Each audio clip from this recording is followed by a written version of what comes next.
सड़कों पर हजारों लोगों का प्रदर्शन, जमकर नारेबाजी, सुरक्षा कर्मियों पर बरसाए जा रहे पत्थर। दरअसल ये भारी बवाल की तस्वीरें पाकिस्तान के कराची की हैं,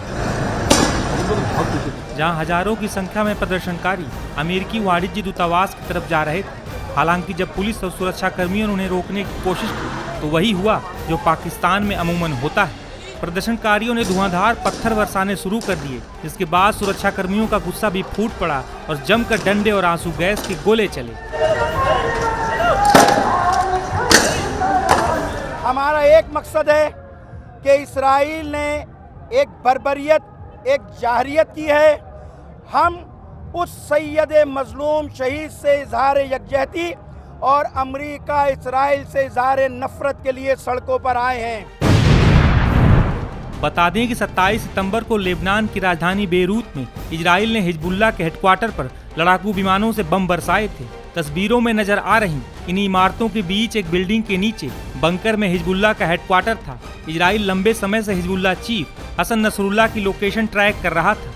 इजरायली सुरक्षा एजेंसियों और इजरायली सेना को जैसे ही हसन नसरुल्लाह के ठिकाने का पता चला, इजराइल ने फौरन ही कई लड़ाकू विमान भेजकर भयंकर बमबारी की। इजरायली लड़ाकू विमानों की बमबारी में चंद सेकंड में पूरी बिल्डिंग तबाह हो गई और बंकर में स्थित हिजबुल्लाह के हेडक्वार्टर में मौजूद हसन नसरुल्लाह की मौत हो गई। इस दौरान हिजबुल्लाह के हेडक्वार्टर में नसरुल्लाह की बेटी समेत कई कमांडर भी मौजूद थे, जिनकी इस बमबारी में मौत हो गई। वहीं इजराइल के इस हमले के बाद मिडिल ईस्ट में तनाव बढ़ता जा रहा है। ईरान इजराइल पर बुरी तरीके से भड़का हुआ है। इस वजह से मिडिल ईस्ट में एक बड़ी जंग का खतरा मंडराने लगा है। नसरुल्लाह जो उनके हिजबुल्लाह के हेड थे या चीफ थे इंटेलिजेंस के, शायद उनको जो मारा गया है, एक इसका जो रेपरकशंस है, क्योंकि और सब बहुत स्टेटमेंट्स जो आ रहे हैं कि इसका बदला लिया जाएगा और दूसरे कंट्रीज अगर इन्वॉल्व हुए इस कॉन्फ्लैग्रेशन में जो चल रहा है, वहां पे जो लड़ाई चल रही है मिडिल ईस्ट में, तो इसके रेपरकशंस बहुत होंगे सारे वर्ल्ड के लिए और इंडिया के लिए भी, क्योंकि एनर्जी सिक्योरिटी एक जो है वहां पे अफेक्ट होगी सब पूरी दुनिया की। और इसके जो और थ्रेट्स आ रहे थे बीच बीच में, मैंने कहीं पढ़ रही थी न्यूक्लियर कॉन्फ्लैग्रेशन की भी चांसेस हैं। तो एक इसके जो नतीजा निकलेगा वो अच्छा नहीं है अगर और कंट्रीज इसमें इन्वॉल्व होते हैं और एक सोल्यूशन नहीं निकाला जाता है जल्दी से जल्दी वर्ल्ड कम्युनिटी और यूएन के द्वारा।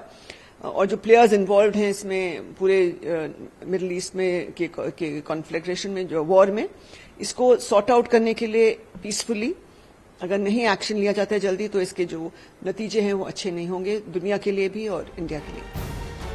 इजराइल के इस बड़े एक्शन के बाद अब अमेरिका की भूमिका भी काफी महत्वपूर्ण हो गई है। इजराइल ने फोकस किया है पहले not so much on ground operation but intelligence and air force के ऑपरेशंस के ऊपर बहुत भारी उसने तवज्जो दी है, क्योंकि उसकी सोच है कि वो इंटेलिजेंस ऑपरेशन जैसे वो पेजर और वॉकी टॉकी स्ट्राइक और जो एयर स्ट्राइक्स हैं, उनके दबाव से इतना दबाव डाल सकता है हिजबुल्लाह पे कि उसे सीज फायर एक्सेप्ट करने के लिए मजबूर करें।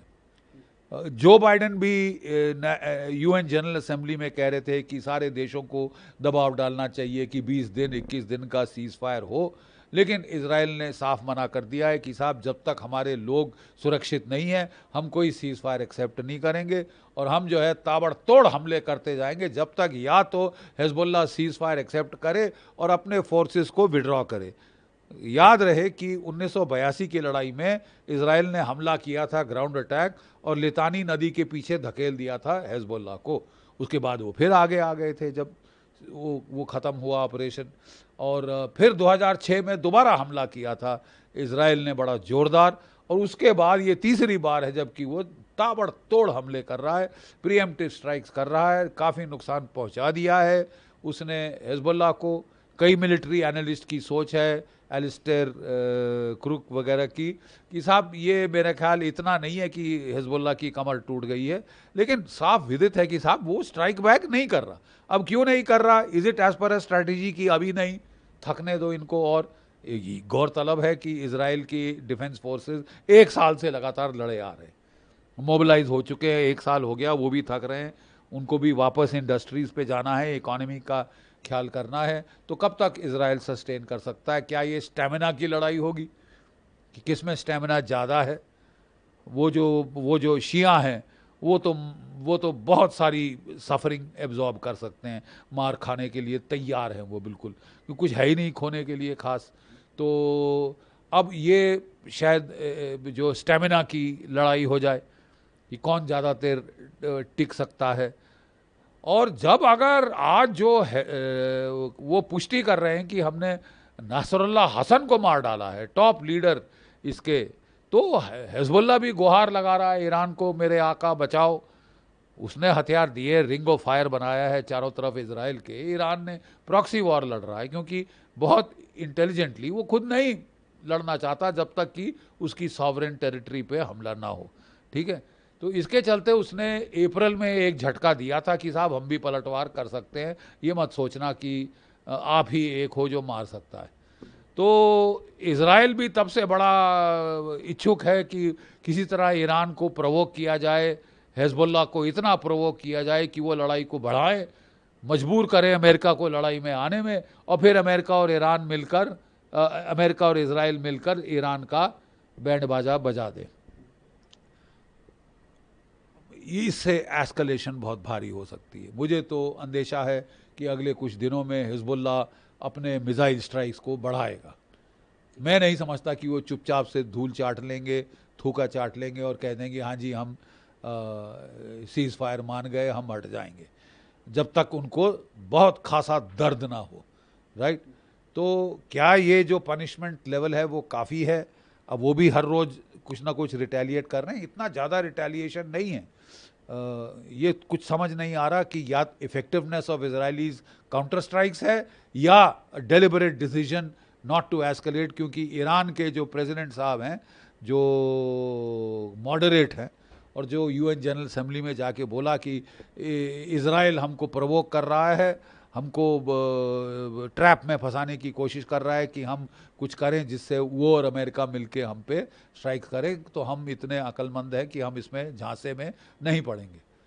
कब तक नहीं पड़ेंगे? कब तक ह्यूमिलिएट होंगे अपने लोगों के सामने? भाई आफ्टर ऑल वो भी आंसरेबल है अपनी पब्लिक को। और रूस चीन का भी बड़ा हाथ रहेगा इसमें कि वो कितना इनको ताकत देते हैं, क्या वो इनको आर्म करने की कोशिश कर रहे हैं ताकि ये लोग इज़राइल का पलटवार सह सके। गौरतलब है कि रूस ने अपनी S-400 मिसाइल बैटरी भेज दी यहाँ पे कि वो इज़राइल के जवाबी हमलों को थोड़ा डेंट कर सके। अमेरिका की एड के बगैर इज़राइल ईरान पे हमले नहीं कर सकता। उसको कितना लंबा फासला जाना है, कई देशों के ऊपर ओवरफ्लाइट करनी है, एयर टू एयर रिफ्यूलिंग के लिए अमेरिका के टैंकर चाहिए। तो जब तक अमेरिका लड़ाई में नहीं उतरता, इज़राइल अकेले ईरान और हिजबुल्लाह और सबको नहीं लेगा, ठीक है। तो एक तो ईरान का लोग कह रहे हैं कि मंशा है कि साहब आप इतनी मार मारो कि एस्केलेशन इतनी बढ़े कि ये जो हिजबुल्लाह और ईरान एस्केलेट करने के लिए मजबूर हों, ईरान लड़ाई में आ जाए, तब अमेरिका हमारी तरफ आ जाएगा, मिलके हम ईरान को और हिजबुल्लाह को धूल चटा देंगे।